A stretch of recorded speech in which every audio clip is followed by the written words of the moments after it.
Welcome to Catholic Views. I'm your host, Renee Kranz. On today's show, we'll have Father Scott Trainer in the studio with us again.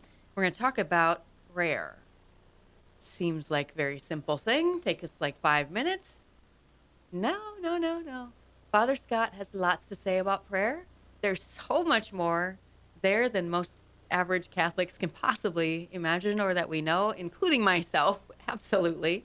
So I hope you will stick around for that. He talks about what prayer is, why we should do it, different types of prayer, and that the School of Missionary Discipleship is going to start up its second cohort, and they start with prayer, and that is coming up at the end of January. So stick around so you can learn more about it. I promise you will not regret listening to the whole show today. I hope you don't regret it ever, but today you will not. First, we have Dr. Chris Bergwald for some biblical bites with Dr. B. What's the term? Too early. What's the word for too early? No, too early. Happy New Year's. Oh, yeah. From you? I'm sure. No, yeah. because they don't it's want the to get 31st. yelled at. Right, exactly. You learned that last week when you were premature. No premature New Year's blessing. It's New Year's Eve day. So New Year's Eve. So Happy New Year. No.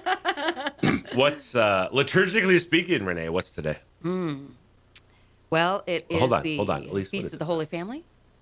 No, it's Eastertide. Eastertide. Christmas. Christmas. Second Sunday of Christmas? I don't know. Eastertide. Poor Elise. Never. Really struggling. It's Christmas hangover or something for her. You were right with your first response, which I tried Feast to of the shush Holy you on to see if she get it. The Feast of the Holy Family. So the Sunday after Christmas, unless Christmas falls on the Sunday itself, is always the Feast of the Holy Family. So there's actually some different options for the readings this year, but the gospel is the same.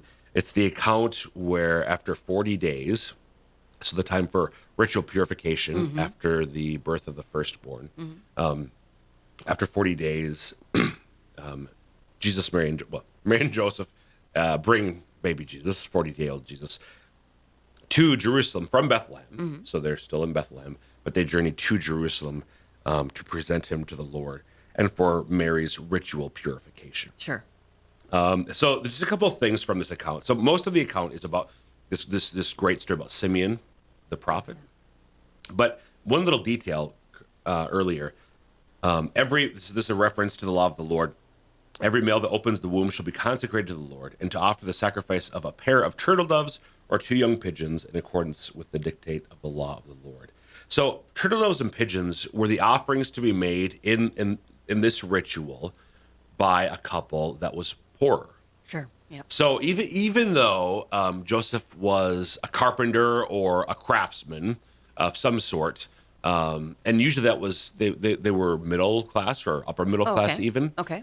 There's a little clue there for that for whatever reason, their offering was the offering that a poor family would make. So it's just a way where Mary and Joseph are already identifying with maybe those who are on the outskirts of society. Sure. Yeah. But the bulk of it, and we're not going to have time to get into great detail, is this powerful account of Simeon, this man who had a sense that before he passed away, he would encounter the law of the Lord. And just my invitation to listeners is just think about what it was like for Simeon as he wakes up one morning, perhaps with a sense already that today is going to be the day, and his joy and excitement in going to see this little baby. And might we share in that ourselves? Yeah. Thanks, Dr. B. Let's go on to Father Scott in prayer.